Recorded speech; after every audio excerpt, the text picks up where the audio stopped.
Hello friends, ಇವತ್ತಿನ ಸಂಚಿಕೆಯಲ್ಲಿ ಏನಾಯಿತು ಅಂತ ನೋಡ್ಕೊಂಡು ಬರೋಣ ಬನ್ನಿ. ಕಿಟಿ ಅಕ್ಕ ಅಂತ ಅಕ್ಕನ ಹತ್ರ ಓಡಿ ಬರ್ತಾನೆ. ಯಾಕೋ ಕಿಟಿ, ಯಾಕೆ ಓಡಿ ಬರ್ತಿದ್ಯಾ? ಏನಾಯಿತು? ಯಾಕಿಷ್ಟು ಗಾಬರಿ ಆಗಿದೆಯಾ? ಪಂಚಮಿ ಬೇಜಾರು ಮಾಡ್ಕೊಳ್ಳೋ ಥರ ಏನಾದರೂ ನಡ್ಕೊಂಡ್ಯಾ ಅಥವಾ ಕಿಡ್ನಾಪ್ ಮಾಡಿದವ್ರು ದುಡ್ಡಿಗೋಸ್ಕರ ಮನೆ ಬಾಗಿಲಿಗೆ ಬಂದಿದ್ದಾರಾ ಅಂತಾರೆ ಮಹೇಶ್ವರಿ. ಅಕ್ಕ, ಅದಲ್ಲ ಅಕ್ಕ, ಪಂಚಮಿ ಜೊತೆ ನಾನು ಸರಿಯಾಗೇ ಇದ್ದೀನಿ. ದುಡ್ಡು ಕೊಡೋರಿಗೆ ಟೈಮ್ ಕೂಡ ಕೇಳಿದ್ದೀನಿ. ವಿಷಯ ಅದಲ್ಲ ಅಕ್ಕ, ಈ ಮನೇಲಿ ನಡೀತಾ ಇರೋ ಮಾತುಕತೆ ಕೇಳಿದ್ರೆ ನಮ್ಮ ಕತೆ ಮುಗೀತು ಅಂತ ಅನಿಸ್ತಿದೆ ಅಕ್ಕ ಅಂತಾನೆ ಕಿಟ್ಟಿ. ಸ್ಪಷ್ಟವಾಗಿ ಹೇಳು ಅಂತಾರೆ ಮಹೇಶ್ವರಿ. ಆ ಕಾವ್ಯ ಇದ್ದಾಳಲ್ಲ, ಮನೆಯವರನ್ನೆಲ್ಲ ಸೇರಿಸ್ಕೊಂಡು ಚೇತನ್ನ ಕಿಡ್ನಾಪ್ ಮಾಡಿದ್ದು ನಾವೇ ಅಂತ ಹೇಳ್ತಿದ್ಲಕ್ಕ. ನನ್ನ ಪಂಚಮಿ ಮದುವೆ ಹಿಂದಿರೋದು ನಮ್ಮಿಬ್ಬರು ಸಂಚು ಅಂತ ಹೇಳ್ತಿದ್ದಾಳಕ್ಕ ಅಂತಾಳೆ ಕಿಟ್ಟಿ. ಅವಳು ಯಾಕೋ ಹೀಗೆ ಹೇಳ್ತಿದ್ದಾಳೆ? ಅವಳಿಗೆ ಯಾಕೆ ಈ ಅನುಮಾನ ಬಂತು ಅಂತಾರೆ ಮಹೇಶ್ವರಿ. ನನಗೆ ಗೊತ್ತಿಲ್ಲ ಅಕ್ಕ, ನಾವೇ ಮಾಡಿದ್ದು ಅಂತ ಸಾಬೀತು ಮಾಡ್ತೀನಿ ಅಂತ ಚಾಲೆಂಜ್ ಬೇರೆ ಮಾಡಿದಾಳಕ್ಕ ಅಂತಾನೆ ಕಿಟ್ಟಿ. ಏನೋ ಹೇಳ್ತಿದ್ಯಾ ಕಿಟ್ಟಿ? ಯಾರಿಗೂ ಅನುಮಾನ ಬರಬಾರ್ದು ಅಂತ ಒಂದು ಸಣ್ಣ ಕೆಲಸನೂ ಅಷ್ಟು ನೀಟಾಗಿ ಮಾಡಿದ್ದೀವಿ ಅಂದಮೇಲೆ ಅವಳಿಗೆ ಯಾಕೆ ನಮ್ಮ ಮೇಲೆ ಅನುಮಾನ ಬಂತು? ಸರಿ, ನೀನೇನು ಹೆದರ್ಕೋಬೇಡ. ಅವಳು ಹೇಳಿಬಿಟ್ರೆ ಮನೆಯವ್ರು ಯಾರು ಅವಳ ಮಾತನ್ನು ನಂಬಲ್ಲ ಅಂತಾರೆ ಮಹೇಶ್ವರಿ. ನಂಬೋದು ಬಿಟ್ಟು ಹಾಕಕ್ಕ. ಆ ಕಲ್ಯಾಣಿ ಅಕ್ಕ ಕಾವ್ಯಂಗೆ ಏನು ಅಂತ ಮಾತು ಕೊಟ್ಟರು ಗೊತ್ತಾ? ಒಂದು ವೇಳೆ ಕಿಟ್ಟಿ ಮಹೇಶ್ವರಿ ಇದ್ರ ಹಿಂದೆ ಇದ್ದಾರೆ ಅಂತ ನೀನೇನಾದರೂ ಸಾಬೀತು ಮಾಡಿದರೆ ಈ ಮದುವೆ ಮುರಿದು ಪಂಚಮಿನ ಚೇತನ್ ಜೊತೆ ಮರುಮದುವೆ ಮಾಡುತ್ತೀನಿ ಅಂತ ಹೇಳಿದ್ರು ಅಕ್ಕ. ಕಲ್ಯಾಣಿ ಹಾಗೆ ಹೇಳಿದ್ಲೇನೋ ಅಂತಾರೆ ಮಹೇಶ್ವರಿ. ಹೌದಕ್ಕ, ಒಂದು ವೇಳೆ ಕಾವ್ಯ ಏನಾದರೂ ನಮ್ಮನ್ನು ಹಿಡ್ದಾಕಿದ್ರೆ ಏನು ಗತಿ ಅಕ್ಕ? ನಾವು ಈ ಮನೆನ ಆಳೋದಿರಲಿ, ಬೀದಿಗೆ ಬಂದು ನಿಲ್ಬೇಕಾಗುತ್ತಕ್ಕ ಅಂತಾನೆ ಕಿಟ್ಟಿ. ನೀನೇನು ಹೆದರ್ಕೋಬೇಡ ಕಿಟ್ಟಿ. ಎಲ್ಲಿವರೆಗೆ ಕಾವ್ಯ ಕೈಗೆ ಸಾಕ್ಷಿ ಸಿಗೋದಿಲ್ವೋ ಅಲ್ಲಿವರೆಗೂ ಅವಳು ನಮ್ಮನ್ನು ಏನೂ ಮಾಡೋಕ್ಕಾಗಲ್ಲ ಅಂತಾರೆ ಮಹೇಶ್ವರಿ. ಒಂದು ವೇಳೆ ಸಾಕ್ಷಿ ಸಿಕ್ಕಿದ್ರೆ ಆ ಕಾವ್ಯ ಎಂಥ ಕಿರಿಕ್ ಅಂತ ನಿನಗೆ ಗೊತ್ತಿಲ್ವಾ ಅಕ್ಕ? ಅವಳು ಸುಮ್ಮನೆ ಇರಲ್ಲಕ್ಕ, ಎಲ್ಲದರಲ್ಲೂ ಮೂಗು ತುರಿಸಿ ಏನಾದರೂ ಒಂದು ಮಾಡೇ ಮಾಡ್ತಾಳೆ ಅಂತಾನೆ ಕಿಟ್ಟಿ. ಹೌದು ಕಣೋ ಕಿಟ್ಟಿ, ಇಷ್ಟು ದಿನ ಆ ಪ್ರೇಮ ಮಾತ್ರ ನಮಗೆ ತಲೆನೋವಾಗಿದ್ಲು. ಈಗ ಈ ಕಾವ್ಯನೂ ನಮಗೆ ದೊಡ್ಡ ತಲೆನೋವು ಆಗ್ಬಿಟ್ಟಿದ್ದಾಳೆ. ಅಕ್ಕ ತಂಗಿ ಇಬ್ಬರು ನಮ್ಮ ಶತ್ರುಗಳೇ. ಅವ್ರು ಈ ಮನೇಲಿ ಇರೋ ತನಕ ನಮಗೆ ನೆಮ್ಮದಿ ಇಲ್ಲ. ನಮ್ಮ ಪಾಲಿಗೆ ಕಂಟಕಾಗಿರೋ ಈ ಕಾವ್ಯನ ಮನೆಯಿಂದ ಆಚೆ ಹಾಕಬೇಕು ಅಂತಾರೆ ಮಹೇಶ್ವರಿ. ಮೊದಲು ಆ ಕೆಲಸ ಮಾಡಕ್ಕ, ಇಲ್ಲ ಅಂದರೆ ತುಂಬ ಕಷ್ಟ ಆಗುತ್ತೆ ಅಂತಾನೆ ಕಿಟ್ಟಿ. ಸರಿ ಸರಿ, ನೀನೇನು ಯೋಚನೆ ಮಾಡಬೇಡ, ಅದನ್ನೆಲ್ಲ ನಾನು ನೋಡ್ಕೋತೀನಿ. ಪಂಚಮಿನ ನಿನ್ನ ಕಂಟ್ರೋಲ್ನಲ್ಲಿ ಇಟ್ಕೋ. ಈ ಆಟದಲ್ಲಿ ಗೆಲ್ಲೋದು ಕಾವ್ಯ ಅಲ್ಲ, ನಾನು ಅಂತಾರೆ ಮಹೇಶ್ವರಿ. ಈಚೆ ರಾಮ್ ಬಾಲ್ಕನಿಯಲ್ಲಿ ನಿಂತಿರ್ತಾನೆ. ಆಗ ಪ್ರೇಮ ಬಂದು, ರಾಮ್ ಯಾಕೋ ಇಲ್ಲಿ ಒಬ್ಬನೇ ನಿಂತಿದ್ಯಾ? ಬೆಳಿಗ್ಗೆಯಿಂದ ನೀನೇನು ಸರಿಯಾಗಿ ತಿಂದೇ ಇಲ್ಲ ಅಂತ ನನಗೆ ಎಷ್ಟು ಚಿಂತೆ ಆಗ್ತಿದೆ ಗೊತ್ತಾ? ತಗೋ, ಸ್ವಲ್ಪ ಹಾಲು ಕುಡಿ, ಸಮಾಧಾನ ಆಗುತ್ತೆ ಅಂತಾಳೆ ಪ್ರೇಮ. ಇವತ್ತು ಮನೆಯಲ್ಲಿ ನಡೆದಿದ್ದೆಲ್ಲ ನೋಡಿ ನಿನ್ಗೇನು ಅನಿಸ್ತು? ಅಮ್ಮ ಕಿಟ್ಟಿ ಜೊತೆ ಸೇರಿ ಪಂಚಮಿ ಮದುವೆ ವಿಷಯದಲ್ಲಿ ಮೋಸ ಮಾಡಿದ್ದಾರೆ ಅಂತ ನಿನ್ಗನ್ಸುತ್ತಾ ಅಂತಾನೆ ರಾಮ್. ರಾಮ್, ಬೆಂಕಿ ಇಲ್ಲದೆ ಹೊಗೆ ಆಡಲ್ಲ. ನನ್ನ ತಂಗಿ ಬಗ್ಗೆ ನನಗೆ ಗೊತ್ತಿರೋದ್ರಿಂದ ಅವಳು ಯಾರ ಮೇಲೆ ಸುಮ್ಮನೆ ಹಾಗೆ ಆರೋಪ ಮಾಡೋದಿಲ್ಲ. ಕಿಟ್ಟಿ ಮೇಲೆ ಹಾಗೆ ಹೇಳಿದಾಳೆ ಅಂದರೆ ಒಂದು ವೇಳೆ ಕಿಟ್ಟಿ ಏನಾದರೂ ಮೋಸ ಮಾಡಿ ಮದುವೆ ಆಗಿದ್ರೆ ಅವನಿಗೆ ಶಿಕ್ಷೆ ಆಗಲೇಬೇಕು. ಅವನ್ನ ಮನೆಯಿಂದ ಆಚೆ ಹಾಕಲೇಬೇಕು. ರಾಮ್, ತಪ್ಪು ಮಾಡಿದವರಿಗೆ ಶಿಕ್ಷೆ ಕೊಡೋದೇ ನ್ಯಾಯ ಅಲ್ವಾ ಅಂತಾಳೆ ಪ್ರೇಮ. ನ್ಯಾಯ ಅನ್ನೋದು ಈ ಮನೇಲಿ ಎಲ್ರಿಗೂ ಒಂದೇ ಅನ್ನೋದು ನಿನಗೆ ಗೊತ್ತಿರಲ್ವದಲ್ವಾ ಪ್ರೇಮ? ಒಂದು ವೇಳೆ ಕಿಟ್ಟಿ ಮೋಸ ಮಾಡಿ ಮದುವೆ ಆಗಿದ್ದಾನೆ ಅನ್ನೋದು ಸಾಬೀತಾಗಿ ಆ ಮದುವೆ ಮುರಿದ್ಬಿದ್ದು ಅವನ ಮನೆಯಿಂದ ಹೊರಗೆ ಹಾಕಿದರೆ ನಾಳೆ ದಿನ ನಿನಗೂ ಅದೇ ಪರಿಸ್ಥಿತಿ ಬರ್ಬೋದು. ನಾವಿಬ್ಬರು ಮದುವೆ ಹೇಗಾಗಿದ್ದು ಅನ್ನೋ ಸತ್ಯ ನಮ್ಮಿಬ್ಬರಿಗೆ ಮಾತ್ರ ಗೊತ್ತಲ್ವಾ? ಕಿಟ್ಟಿ ಮದುವೆ ಮೋಸ ಅಂತ ಅಂದಮೇಲೆ ನಮ್ಮ ಮದುವೆ ನಡೆದಿದ್ದ ರೀತಿ ನ್ಯಾಯ ಅಂತ ದೊಡ್ಡಮ್ಮ ಒಪ್ತಾರಾ? ದೊಡ್ಡಮ್ಮಂಗೆ ವಿಷಯ ಗೊತ್ತಾಗಿದ್ದ ದಿನ ಕಿಟ್ಟಿಗೆ ಏನು ಶಿಕ್ಷೆ ಕೊಡ್ತಾರೋ ನಿನಗೂ ಅದೇ ಕೊಡ್ತಾರೆ. ಈ ಮನೆ ಎಲ್ಲ ಸಂಬಂಧಗಳು ನುಚ್ಚು ನೂರಾಗುತ್ತೆ. ದೊಡ್ಡಮ್ಮ ಅಣ್ಣ ನೋವಿಂದ ದಿನ ಕೊರಗ್ತಾರೆ ಪ್ರೇಮ. ಈ ಮನೆಯೇ ಬೀದಿಗೆ ಬಂದು ಬೀಳುತ್ತೆ. ಆಗ ನಿನ್ನ ಸಂಬಂಧ ಇಲ್ಲಿಗೆ ಮುಗಿಯುತ್ತೆ. ನೀನು ಈ ಮನೆಯಿಂದ ಹೊರಗೆ ಹೋಗಬೇಕಾಗುತ್ತೆ ಅಂತಾನೆ ರಾಮ್. ಆಗ ಪ್ರೇಮ ಕೈಯಿಂದ ಹಾಲಿನ ಲೋಟ ಕೆಳಗೆ ಬೀಳುತ್ತೆ. ರಾಮ ಅಲ್ಲಿಂದ ರೂಮ್ಗೆ ಹೋಗ್ತಾನೆ. ಆಗ ಪ್ರೇಮಂಗೆ ತನ್ನ ಮದುವೆ ದಿನ ನಡೆದಿದ್ದೆಲ್ಲ ನೆನಪಾಗುತ್ತೆ. ಈಚೆ ಭರತ್ ಕಾವ್ಯ ಮನೆಗೆ ಬರ್ತಾನೆ. ಭರತ್ ಬಾ, ಐ ಆಮ್ ಸಾರಿ ಭರತ್, ಪ್ರತಿ ಸಲ ನಮ್ಮ ಮನೆ ವಿಷಯಕ್ಕೆ ನಿನ್ನ ಇನ್ವಾಲ್ವ್ ಮಾಡ್ತಿದ್ದೀನಿ, ಆದರೆ ನನಗೆ ಬೇರೆ ಆಪ್ಷನ್ ಇಲ್ಲ. ನನಗೆ ನಿನ್ನ ಬಿಟ್ಟರೆ ಇನ್ಯಾರೂ ಸಹಾಯ ಮಾಡೋಕ್ಕಿಲ್ಲ ಅಂತಾಳೆ ಕಾವ್ಯ. ಪರವಾಗಿಲ್ಲ ಕಾವ್ಯ, ನನ್ನಿಂದ ಸಹಾಯ ಆಗುತ್ತೆ ಅಂತ ನಿನ್ನ ಮನಸ್ಸಿಗೆ ಬಂತಲ್ಲ, ಅದೇ ಖುಷಿ ನನಗೆ. ಏನು ವಿಷಯ ಅಂತಾನೆ ಭರತ್. ಕೂತ್ಕೋ, ಕಾಫಿ ಟೀ ಏನಾದರೂ ತಗೊಂಡು ಬರ್ತೀನಿ ಅಂತಾಳೆ ಕಾವ್ಯ. ಅವೆಲ್ಲ ಏನು ಬೇಡ, ಟೀ ಕುಡಿತಾ ಟೈಮ್ ವೇಸ್ಟ್ ಮಾಡೋದು ಬೇಡ.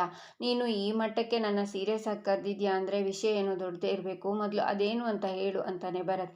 ಭರತ್, ಒಬ್ಬ ಫ್ರೆಂಡ್ ಆಗಿ ಅಲ್ಲ, ಒಬ್ಬ ಪೊಲೀಸ್ ಆಫೀಸರ್ ಆಗಿ ನಿನಗೆ ಈ ಕೇಸನ್ನು ಒಪ್ಪಿಸ್ತಿದ್ದೀನಿ. ಚೇತನ್ ಕಿಡ್ನಾಪ್ ಹಿಂದೆ ನಿಜವಾಗ್ಲೂ ಯಾರ ಕೈವಾಡ ಇರೋದು ಅಂತ ನಾನು ತಿಳ್ಕೋಬೇಕು. ಮಲ್ಲಿ ಮತ್ತು ಗರುಡ ಇಬ್ಬರು ಸ್ಟೇಷನ್ನಲ್ಲಿದ್ದರು. ಹಾಗಿದ್ಮೇಲೆ ಅವರಿಬ್ಬರು ಇದನ್ನು ಮಾಡಿರೋಕ್ಕೆ ಸಾಧ್ಯನೇ ಇಲ್ಲ.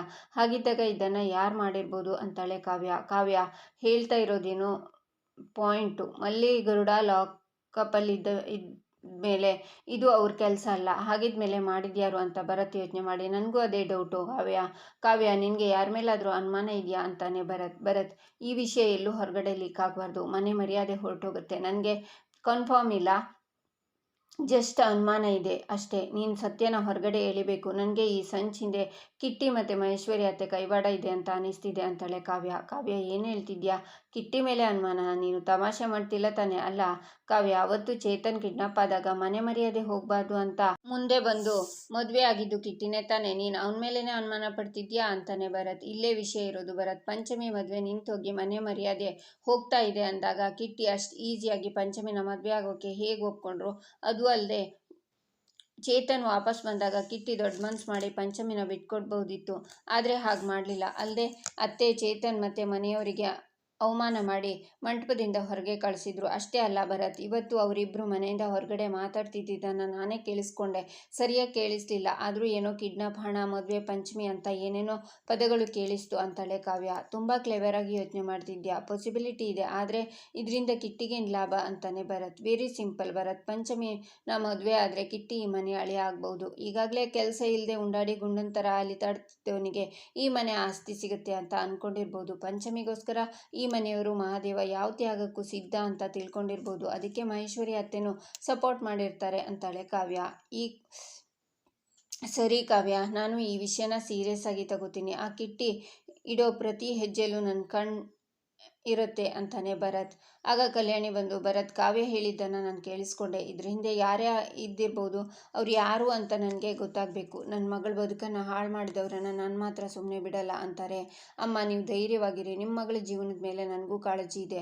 ಆದಷ್ಟು ಬೇಗ ಸತ್ಯ ಏನು ಅನ್ನೋದನ್ನು ಹೊರಗೆ ಇಳಿತೀನಿ ಅಂತಾನೆ ಭರತ್, ಈಗ ಪಂಚಮಿ ಜೀವನ ನಿನ್ನ ಕೈನಲ್ಲಿದೆ. ಪ್ಲೀಸ್ ಸಹಾಯ ಮಾಡು ಅಂತಾಳೆ ಕಾವ್ಯ. ಡೋಂಟ್ ವರಿ ಕಾವ್ಯ, ನೀನು ಇಷ್ಟೆಲ್ಲ ಕೇಳ್ಕೊಂಡ್ಮೇಲೆ ನಾನು ಸಹಾಯ ಮಾಡದೇ ಇರ್ತೀನ? ಖಂಡಿತ ಮಾಡ್ತೀನಿ, ನಾನಿನ್ನು ಬರ್ತೀನಿ ಅಂತ ಭರತ್ ಹೋಗ್ತಾನೆ. ಈಚೆ ಮಹಾದೇವ ಹೊರಗೆ ಕಾರನ್ನು ನೋಡಿ, ಈ ಗತಿಗೆಟ್ ನನ್ನ ಮಗ ಬೇರೆ ಬಂದಿದ್ದಾನೆ, ಏನು ಕೆಲಸ ಇದೆ ಇವನಿಗೆ ಅಂತಿರುವಾಗ ಎದುರುಗಡೆ ಭರತ್ ಬರ್ತಾನೆ. ಏನಪ್ಪ ಪೊಲೀಸಪ್ಪ, ದಾರಿ ತಪ್ಪಿ ಈ ಕಡೆ ಬಂದಿದ್ಯಾ ಅಂತಾನೆ ಮಹಾದೇವ. ದಾರಿ ತಪ್ಪಿ ಬಂದಿಲ್ಲ ಮಹಾದೇವ, ನಾನು ಇನ್ಮೇಲೆ ಯಾವಾಗ ಬೇಕಿದ್ರೂ ಬರ್ತೀನಿ ಇಲ್ಲಿಗೆ, ಯಾವಾಗ ಬೇಕಿದ್ರೂ ಹೋಗ್ತೀನಿ ಅಂತಾನೆ ಭರತ್. ನೀನು ಯಾವಾಗ ಬೇಕಿದ್ರೂ ಹೋಗೋಕೆ ಇದೇನು ಪೊಲೀಸ್ ಸ್ಟೇಷನ್ ಅಂದ್ಕೊಂಡಿದ್ಯಾ? ನನ್ನ ಮನೆ ಕಣ್ಲಾ ಅಂತಾನೆ ಮಹಾದೇವ. ನನ್ನ ಕಾವ್ಯ ಮನೆ ಅಂತಾನೆ ಬಂದೆ ಅಂತಾನೆ ಭರತ್. ಏಯ್ ಅಂತ ಮುಂದೆ ಹೋಗ್ತಾನೆ ಮಹಾದೇವ. ಕಾವ್ಯನೇ ಫೋನ್ ಮಾಡಿ ನನ್ನ ಇಲ್ಲಿಗೆ ಕರ್ಸ್ಕೊಂಡ್ಲು. ಅವಳು ಕೊಟ್ಟ ಕೆಲಸ ಹೇಗಿದೆ ಅಂತಂದರೆ, ನಾನು ಇಲ್ಲಿಗೆ ಯಾವಾಗ ಬೇಕಿದ್ರೂ ಬರ್ಬೋದು, ಅವಳ ಜೊತೆ ಎಷ್ಟೊತ್ತು ಬೇಕಿದ್ರೂ ಮಾತಾಡ್ಬೋದು. ಅದನ್ನು ಯಾಕೆ ಅಂತ ಕೇಳೋ ರೈಟ್ಸ್ ನಿನಗಿಲ್ಲ ಅಂತ ಹೋಗ್ತಾನೆ ಭರತ್. ಈಚೆ ಮಹಾದೇವ ಒಳಗೆ ಬಂದು ಕಾವ್ಯ ಅಮ್ಮ ಅಂತ ಕೂಗ್ತಾನೆ. ಆಗ ಮಹಾದೇವ ಏನಾಯಿತು ಅಂತ ಕಾವ್ಯ ಬರ್ತಾಳೆ. ಕಲ್ಯಾಣಿನೂ ಬರ್ತಾರೆ. ಆ ಭರತ್ನ ಯಾಕೆ ಮನೆಗೆ ಕರೆಸ್ದೆ ನೀನು ಅಂತಾನೆ ಮಹಾದೇವ. ಚೇತನ್ ಕಿಡ್ನಾಪ್ ಹಿಂದೆ ಯಾರಿದ್ದಾರೆ ಅಂತ ಸತ್ಯ ತಿಳ್ಕೊಳ್ಳೋಕೆ ಕರೆಸ್ದೆ. ನಮಗೆ ಬೇಕಿರೋದು ಸತ್ಯ ಅಲ್ವಾ ಅಂತಾಳೆ ಕಾವ್ಯ. ಅಯ್ಯೋ ಅಮ್ಮಿ, ಸತ್ಯನ ಪತ್ತೆ ಮಾಡೋದಕ್ಕೆ ಆ ಮೋಸಗಾರನೇ ಆಗಬೇಕಿತ್ತ? ಅವನು ಈ ಪರಿಸ್ಥಿತಿನ ತನ್ನ ಲಾಭಕ್ಕೆ ಬಳಸ್ಕೊತಾನೆ. ಅವನು ಈ ಮನೆ ಮರ್ಯಾದೆನ ಬೀದಿಲಿ ಹರಾಜಾಗ್ತಾನೆ ಕಣಮ್ಮಿ ಅಂತಾನೆ ಮಹಾದೇವ, ನಿನ್ನ ಮತ್ತೆ ಅವನ ನಡುವೆ ಏನೇ ಡಿಫರೆನ್ಸಸ್ ಇರ್ಬೋದು, ಆದರೆ ಈಗ ಪಂಚಮಿ ಜೀವನದ ಪ್ರಶ್ನೆ, ನಮಗೆ ಸತ್ಯ ಬೇಕು, ಅದು ಮುಖ್ಯ ಅಂತಾಳೆ ಕಾವ್ಯ, ನಿನಗೆ ಯಾಕೆ ಹೇಳೋದು ಅರ್ಥ ಆಗ್ತಿಲ್ಲ? ಅಲ್ಲ ಕಣಮ್ಮಿ, ಕುರಿ ಕಾಯಿ ಅಂತ ಹೇಳಿ ತೋಳದ ಕೈಲಿ ಜವಾಬ್ದಾರಿನ ಕೊಡ್ತಾರ? ಅವ್ನು ದೊಡ್ಡ ನಂಬಿಕೆ ದ್ರೋಹಿ ಕಣಮ್ಮಿ. ಅವತ್ತು ಛತ್ರದಲ್ಲಿ ಆ ಮಲ್ಲಿಗರುಡ ಅಷ್ಟೆಲ್ಲ ಮಾಡ್ತಿದ್ರು, ಏನೂ ಕಿಸಿಲಿಲ್ಲ. ಇವಾಗ ಸತ್ಯ ಪತ್ತೆ ಹಚ್ತಾನ ಅವನು ಅಂತಾನೆ ಮಹಾದೇವ. ಆಗ ಕಲ್ಯಾಣಿ, ಮಹಾದೇವ ಸಾಕು ಮಾಡು ಮಹಾದೇವ, ನಮಗೆ ಸಹಾಯ ಮಾಡೋಕ್ಕೆ ಬಂದಿದ್ದಾರೆ. ನಮಗೆ ಸಹಾಯ ಮಾಡೋಕ್ಕೆ ಬಂದವ್ರ ಬಗ್ಗೆ ಈ ರೀತಿ ಹಗುರವಾಗಿ ಮಾತಾಡಬಾರ್ದು ಆಯಿತಾ? ನೀನು ಹೇಳಿದ ಹಾಗೆ ಇದರಲ್ಲಿ ಮನೆಯವ್ರ ಕೈವಾಡ ಇಲ್ಲದೆ ಇರ್ಬೋದು, ಆದರೆ ಚೇತನ್ನ ಯಾರು ಕಿಡ್ನಾಪ್ ಮಾಡಿದ್ದು ಅಂತ ಗೊತ್ತಾಗಬೇಕು ತಾನೆ ಅಂತಾರೆ ಕಲ್ಯಾಣಿ. ಅಮ್ಮ, ನಿನಗೂ ಅವಳು ಮಾತಾಡಿದ ಹಾಗೆ ಮಾತಾಡ್ತಿದ್ಯಾ? ಸರಿ ಆಯಿತು, ಏನು ಬೇಕಿದ್ರೂ ಮಾಡ್ಕೊಳ್ಳಿ, ನಾನೇನು ಮಾತಾಡಲ್ಲ ಅಂತ ಮಹಾದೇವ ಹೋಗ್ತಾನೆ. ಕಾವ್ಯ, ಇವನು ಯಾಕೆ ಹೀಗೆ ಮಾತಾಡ್ತಿದ್ದಾನೆ ಅಂತಾರೆ ಕಲ್ಯಾಣಿ. ಅವರು ಕೋಪದಲ್ಲಿ ಹಾಗೆ ಹೇಳ್ತಿದ್ದಾರೆ. ನೋಡಿ ಅತ್ತೆ, ಆದಷ್ಟು ಬೇಗ ಮೋಸಗಾರರ ಸತ್ಯ ಬಯಲು ಮಾಡ್ತೀನಿ ಅಂತಾಳೆ ಕಾವ್ಯ. ಈಚೆ ರಾಮ್ ಬಟ್ಟೆ ಎಲ್ಲ ಪ್ಯಾಕ್ ಮಾಡ್ತಿರ್ತಾನೆ. ಆಗ ಪ್ರೇಮ ಬಂದು, ಇಷ್ಟೆಲ್ಲ ಬಟ್ಟೆ ಯಾಕೆ ಪ್ಯಾಕ್ ಮಾಡ್ತಿದ್ಯಾ? ಓಡೋಗೋ ಪ್ಲ್ಯಾನಾ ಅಂತಾಳೆ. 1 ವಾರ ಮೆಡಿಕಲ್ ಕ್ಯಾಂಪ್ ಇದೆ ಅದಕ್ಕೆ ಅಂತಾನೆ ರಾಮ್. 1 ವಾರನಾ? ಸರಿ ನಾನೀಗಲೇ ಹೋಗಿ ಬಟ್ಟೆ ಪ್ಯಾಕ್ ಮಾಡ್ಕೋತೀನಿ ಅಂತಾಳೆ ಪ್ರೇಮ. ನೀನೆಲ್ಲಿಗೆ? ಅದು ಮೆಡಿಕಲ್ ಕ್ಯಾಂಪು, ಟೂರಿಸ್ಟ್ ಪ್ಲೇಸ್ ಅಲ್ಲ ಅಂತಾನೆ ರಾಮ್. ಏನೋ ನೀನು 1 ವಾರ ನಿನ್ನ ಬಿಟ್ಟು ಹೇಗಿರೋದೋ ನಾನಂತೂ ಬಂದ್ಬಿಡ್ತೀನಿ ಅಂತಾಳೆ ಪ್ರೇಮ. ಅಬ್ಬಾ, ಎಷ್ಟು ನಾಟಕ ಮಾಡ್ತೀಯ? ಮನೇಲಿ ಎಲ್ಲರೂ ಇದ್ದಾರೆ ಅಲ್ವಾ? ಅದು ಅಲ್ಲದೆ ಅದು ಕಾಡು, ಗುಡ್ಡ, ಬೆಟ್ಟ, ಸ್ಪೆಷಲಿಟೀಸು ಚೆನ್ನಾಗಿರಲ್ಲ. ಅಲ್ಲಿ ಬಂದಮೇಲೆ ಏನು ಮಾಡ್ತೀಯ ಅಂತಾನೆ ರಾಮ್. ಹೌದು, ನಿನಗೆ ಅಲ್ಲೇನಾದರೂ ಆದರೆ ಯಾರಿದ್ದಾರೆ? ನಾನಿದ್ರೆ ನಿನಗೆ ಅಡುಗೆ ಮಾಡ್ಕೊಡ್ತೀನಿ, ಬಿಸಿ ಬಿಸಿ ನೀರು ಕಾಯಿಸ್ಕೊಡ್ತೀನಿ, ನನ್ನ ಚೆನ್ನಾಗಿ ನೋಡ್ಕೋತೀನಿ, ನನ್ನ ಬಿಟ್ಟು ಹೋಗಬೇಡ ಕಣೋ ಅಂತಾಳೆ ಪ್ರೇಮ. ನಾನು ಡಾಕ್ಟರ್, ನನ್ನನ್ನು ನಾನು ಹೇಗೆ ನೋಡ್ಕೋಬೇಕು ಅಂತ ಚೆನ್ನಾಗಿ ಗೊತ್ತಿದೆ ಅಂತಾನೆ ರಾಮ್. ಡಾಕ್ಟರ್ಗೆ ಏನು ರೋಗ ಬರಲ್ವಾ? ಹೆಲ್ಪಿಗೆ ಹ್ಯಾಂಡ್ ಥರ ಇರ್ತೀನಿ ಅಂತಾಳೆ ಪ್ರೇಮ. ಅದು ಹೆಲ್ಪ್ಗೆ ಹ್ಯಾಂಡ್ ಅಲ್ಲ ಹೆಲ್ಪಿಂಗ್ ಹ್ಯಾಂಡ್ ಅಂತಾನೆ ರಾಮ್. ರಾಮ್ ಪ್ಲೀಸ್ ನನ್ನ ಬಿಟ್ಟು ಹೋಗ್ಬೇಡ, ನಾನು ನಿನ್ನ ಜೊತೆ ಬರ್ತೀನಿ ಅಂತಾಳೆ ಪ್ರೇಮ. ಅಲ್ಲ, ನನಗೆ ಅಲ್ಲಿ ಕುಡಿಯೋಕೆ ತಿನ್ನೋಕೆ ಕೊಡೋದಕ್ಕೆ ಎಲ್ಲರೂ ಇದ್ದಾರೆ, ನಾನಿನ್ನ ಬರ್ತೀನಿ ಅಂತ ಹೊರಡ್ತಾನೆ ರಾಮ್. ರಾಮ್ ಬಾ, ಇಲ್ಲಿ ನಿನಗೆ ಆ ದೇವರ ಆಶೀರ್ವಾದ ಇರಬೇಕು ಅಂತ ಪ್ರೇಮ ದೇವರಿಗೆ ಆರತಿ ಮಾಡಿ ರಾಮ್ಗೆ ಆರತಿ ಕೊಟ್ಟು ಕುಂಕುಮ ಇಟ್ಟು, ರಾಮ್ ಈ ಕಡೆ ಕಣ್ಮೇಲೆ ಏನೋ ಇದೆ ಕಣ್ಮುಚ್ಚು ಅಂತ ರಾಮ್ ಕೆನ್ನೆಗೆ ಮುತ್ತನ್ನು ಕೊಡ್ತಾಳೆ ಪ್ರೇಮ. ಪ್ರೇಮ ಎಷ್ಟು ಸಲ ಹೇಳ್ಬೇಕು ಈ ಥರ ಮಾಡಬೇಡ ಅಂತ ಅಂತಾನೆ ರಾಮ್.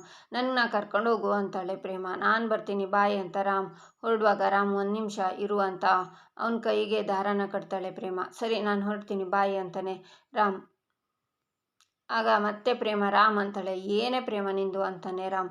ರಾಮ್ ಅದು ಐ ಲವ್ ಯು ಅಂತಾಳೆ ಪ್ರೇಮ. ಸರಿ ಬಾಯ್ ಅಂತ ರಾಮ್ ಹೋಗ್ತಾನೆ. ಆಗ ಎದುರುಗಡೆ ಮಹೇಶ್ವರಿ ಬಂದು, ರಾಮ್ ಬಟ್ಟೆ ಎಲ್ಲ ಸರಿಯಾಗಿ ಪ್ಯಾಕ್ ಮಾಡ್ಕೊಂಡಿದ್ಯಾ, ಹುಷಾರಾಗಿ ಹೋಗ್ಬಾ, ಮನೆ ಕಡೆ ಯೋಚನೆ ಮಾಡಬೇಡ, ಎಲ್ಲರನ್ನ ನಾನು ಸಂಭಾಳಿಸ್ತೀನಿ ಅಂತಾರೆ. ಆಗಲಿ ಅಮ್ಮ, ದೊಡ್ಡಮ್ಮ ಎಲ್ಲಿದ್ದಾರೆ ಅಂತಾನೆ ರಾಮ್. ಬಂದರು ನೋಡು ಅಂತ ಮಹೇಶ್ವರಿ ಅಲ್ಲಿಂದ ಹೋಗ್ತಾರೆ.